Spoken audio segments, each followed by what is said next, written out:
एक साधु था। वह रोज घाट के किनारे बैठकर ऊंची आवाज में चिल्लाया करता था, जो चाहोगे सो पाओगे, जो चाहोगे सो पाओगे।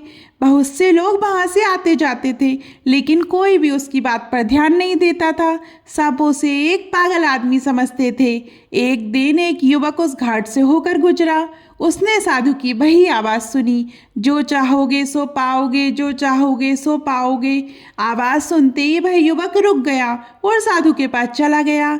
उसने साधु से पूछा, महाराज, आप कह रहे थे कि जो चाहोगे सो पाओगे, तो क्या आप मुझे वह दे सकते हैं जो मैं चाहता हूँ? साधु उसकी बात सुनकर मुस्कुराया और बोला, हाँ बेटा, तुम जो कुछ भी चाहते हो मैं तुम्हें जरूर दूंगा। बस तुम्हें मेरी बात माननी होगी। लेकिन पहले ये तो बताओ कि तुम्हें चाहिए क्या? युवक बोला, मेरी एक ही ख्वाहिश है, मैं हीरो का बहुत बड़ा व्यापारी बनना चाहता हूँ।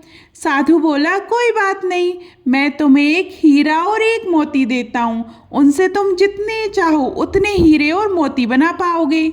इतना कहकर साधु ने अपना हाथ युवक की हथेली पर रखा और बोला, पुत्र, मैं तुम्हें दुनिया का सबसे अनमोल हीरा दे रहा हूँ।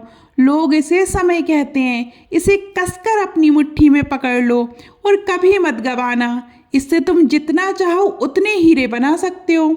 युवक अभी ये सब समझ ही रहा था कि साधु ने उसकी दूसरी हथेली पकड़ते हुए कहा, पुत्र, इसे भी पकड़ो। ये दुनिया का सबसे कीमती मोती है। लोग इसे धैर्य कहते हैं। जब कभी समय देने के बाद भी परिणाम ना मिले तो इस कीमती मोती को धारण कर लेना। याद रखना, जिसके पास ये मोती है वह दुनिया में कुछ भी प्राप्त कर सकता है। युवक साधु की बातों पर गंभीरता से विचार करता है और निश्चय करता है कि आज से वह कभी अपना समय बर्बाद नहीं करेगा और हमेशा धैर्य से काम लेगा। ऐसा सोचकर वह हीरो के एक बहुत बड़े व्यापारी के यहाँ काम शुरू करता है। अपनी मेहनत और ईमानदारी के बल पर एक दिन वह स्वयं भी हीरो का बहुत बड़ा व्यापारी बन जाता है।